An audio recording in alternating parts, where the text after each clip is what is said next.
Hi, I'm Jeff. This is Tropical Plants at 53 degrees north. Now, today we're going to talk about Tradescantia.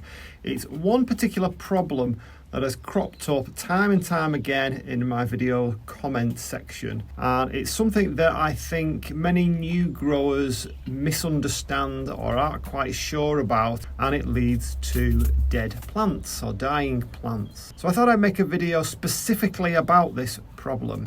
Now, I'm going to talk about mostly Tradescantia zebrina, maybe red jewel, and all its various cultivars and hybrids. But just before we start, I thought you'd like to see my Tradescantia tricolour minimum, which is looking particularly good at this time of year with all its gorgeous different variegations and pinks and creams and whatnot. Just remember, when you've got something like this, pinch out all those dark green leaves with no variegation on them, and it's also occasionally worth pinching out some of those pink ones as well, because they don't do anything. They do add to the plant, they look really nice, but just like the green ones, they will take over. Not sure why, because they don't photosynthesize, but they do tend to grow really quickly. And just for one particular person who had a Tradescantia for 60 years and never saw one bloom on it, there's one. And you see, they do bloom, believe me. So let's dive in. And we are in. So we're going to talk about Tradescantia zebrina. And as I said previously, this will apply to other Tradescantia plants. So we're looking at one particular thing. And I think that over the last 12 months or so, when I've been growing these things and answering questions on them, I think one thing has cropped up time and time again, and that is people's misconception about what a Tradescantia actually is and its growth habit. So I can totally see where this comes from, because I had the same misconception myself when I first started growing Tradescantia. I've known Tradescantia in a temperate climate, and I've known it as a clump-forming herbaceous perennial. In other words, it dies down over the winter months, so there's no top growth at all, and then it pops back up during the spring and summer months, does its thing, and then dies down again. And when it does grow, it's in a clump. The clump gets a little bit wider, it spreads a little bit, but it certainly isn't a trailing plant, and that's what the tropical Tradescantias tend to be. Not all, but most of them are trailing plants, and they grow in a completely different way to the clump forming one. So let's have a little chat about where this comes from, and we'll look at the various Tradescantias, and I'll try and make a little bit of an analogy as to what many people tend to think. So this video really is for people who are new to Tradescantia, or perhaps have had a houseplant for a while and aren't really sure why things are going not particularly well for it. And I'm hoping to try and explain that, because I think once you've realised the way that Tradescantia do grow, then you don't really have the same issue going forward, and you may well be one of these people who keep a Tradescantia for many years to come. So, when you first buy a plant, now in my case, because I live in a temperate climate, I buy them online, or I might buy them at a garden centre, or I might buy it at a nurseries. So I get this thing home, and I look at it, and I think, right, I have a single plant here. It's one plant, it has one root system, and what do I expect to happen to it? I expect, provided I'm giving it all the requirements and everything it needs, then I expect it to get bigger. Now that's pretty much it, isn't it? I expect it to bloom, perhaps. I expect it to get bigger. I expect it to look healthy. And as far as I'm concerned, practically every plant I buy is in that particular form. It might be an orchid. It might be a begonia. It might be a fern. It might be a bulb, like a hippeastrum like you're looking at now. It could be anything of those sorts, but they're all similar in growing habit. The thing gets bigger. Now, therein lies the problem. When you get a Tradescantia plant, a tropical Tradescantia plant, it doesn't grow in the same way. So I like to think of it like an ivy. So I'm going to show you some footage of my garden fence. Now my garden fence is actually wooden underneath, but covering it is all this ivy. We're talking about 30 metres of ivy, which began as actually about 4 or 5 small ivy plants. And you can see, looking at the footage, that there are lots of different colours, leaves, different variegations, because they were all slightly different varieties of ivy plant. Now what would happen with those is I would plant them in the ground. I planted them lengthways because they were just like a single stem of ivy, and they grow upwards, as you can see. As they grow upwards, they produce roots which cling to the surface of the wood.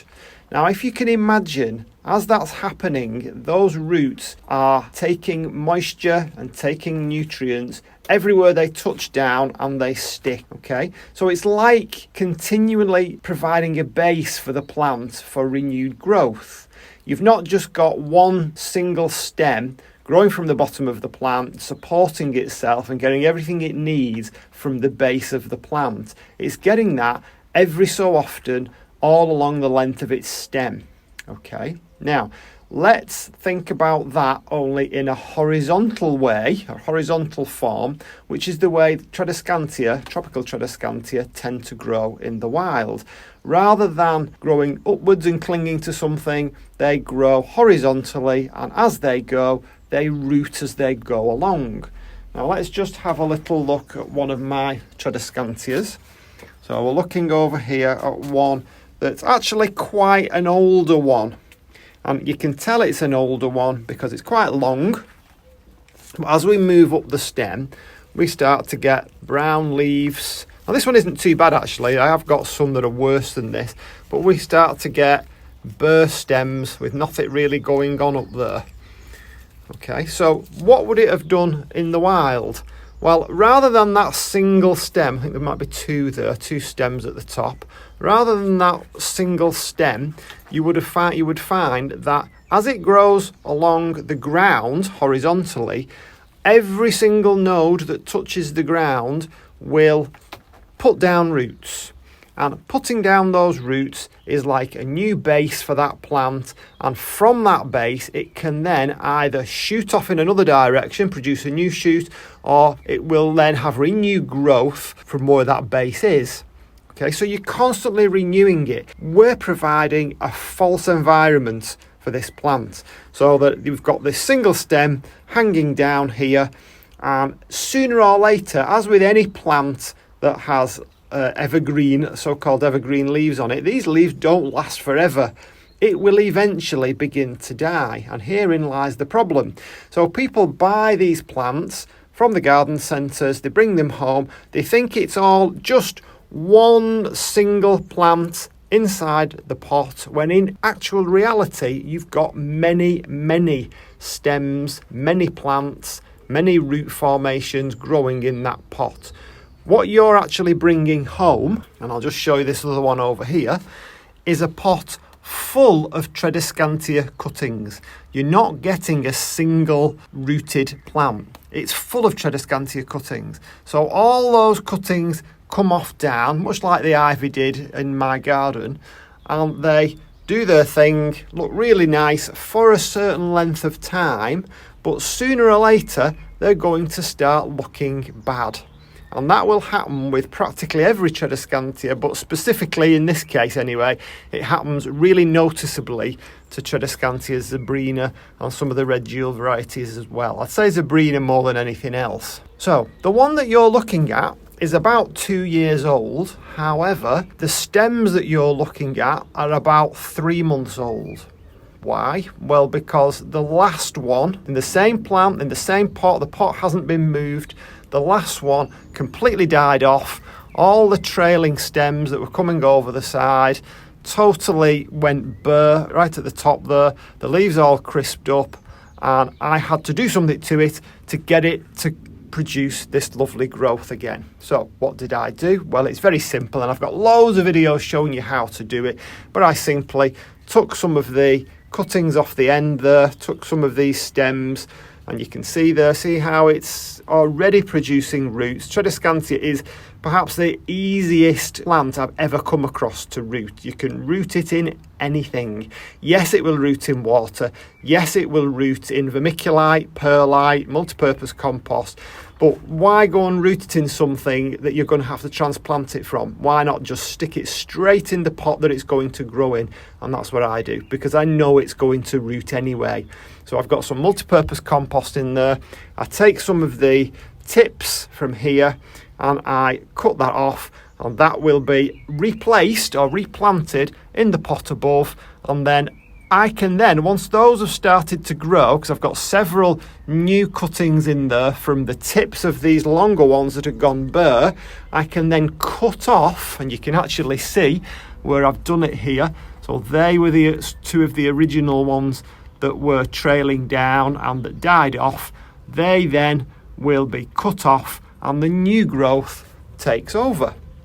So you're constantly renewing it. Now, sooner or later, you'll get that if you keep doing that, this pot will get very, very congested. So you've got a couple of options. You can either repot it into a bigger pot, of course. You can take that root ball out and just chop it in half with a knife, or chop it into sections with a knife and replant those sections. Or, and this for me is the easiest way to do it, simply always have a couple of pots on the go. And this is what I do. I always have another pot ready to take over. And this pot here is another one that I started off a few weeks ago. I don't even bother putting a date on them now. A few weeks ago, and that will become my next trailing pot, or my next pot of cuttings material for when I need to replace it. So providing you're doing that constantly on a consistent basis, you will always have Tradescantia zebrina. So let's have a look at another one just for the sake of clarity. Okay, so we've got another one here. This is Red Jewel. It doesn't do it quite as much as Zebrina, but it still does do it. This one's looking particularly bad. This one's been in here about 12 months. I did have lots of trailing stems coming down, but one by one, they've all began to die off along the length of the root. And remember, we said they do that because they're not being allowed to continually renew as they would in the wild. They would continually keep putting those roots down as they go. And you can see even this one has got roots all along the length of its stem. You can see some of the longer ones there, but we're not letting it do that. We're preventing it from doing that. So sooner or later, it dies off. The whole thing dies back. But the tips, I can very easily pinch those out, and this one is very definitely in need of doing that. And I can pop them back into the pot, and you can see I've got a couple there that I've done. There's one there that's just flowered. And by the way, if it does flower, don't cut the flower stem off quite as quickly as you would normally, because it keeps continually flowering from there. There's another one there that's beginning to come. So really for this one now, I could perhaps take that cutting, put it in the top and get rid of some of these trailing ones, and it will come again. Another one over here, this is the same plant, Red Jewel. This one is, they're all at various stages of maturity. This one's looking reasonably okay, but you can see again at the top, some of these have begun to die off. Some of them have begun to go quite bare. There's still quite a lot of room in that pot. So what I will do, I'll take some of those bottom stems there. This one's ripe for cutting. You can see some of the roots have begun to come already. I'll take that off, snip that off, pop it in the top there, and maybe one of these long stems that's looking particularly bad, I will trim that back. That way I will keep renewing this plant. Sooner or later it's going to get that this plant is completely, or this pot is completely root bound. There's that many roots in it, I can't fit anything else in. And at that point I take some cuttings and start it off in another pot. So it's that misconception, I think, where people buy this thing, they buy a hanging plant and they think it's going to stay like that forevermore, like you would expect with other plants, other orchids or other streptocarpus or any other kind of plant. You would expect that plant just to get bigger and bigger and just to keep improving. That doesn't happen with Tradescantia. Change your mindset, think of it like ivy and think of it as a pot full of many Tradescantia, and the fact that we're not growing it as it would grow in the wild. So sooner or later that plant is going to head south and it's not going to look anywhere near as good as it did. It will just begin to die off because it's being prevented from constantly renewing itself as it would do in the wild. So you've got to do that for it. Okay, I hope that clears a couple of things up and helps some new growers of Tradescantia. If you do that, you will always have this wonderful plant. So I hope you enjoyed this video. I hope it's given some people anyway a little bit of help along the journey of Tradescantia discovery. And I have got loads and loads of Tradescantia videos with loads of tips for you, and I'll put a couple of cards up on the screen at the end which I think you should go and watch next. If you enjoyed it, please give me a thumbs up, and I'll see you on the next one. Bye.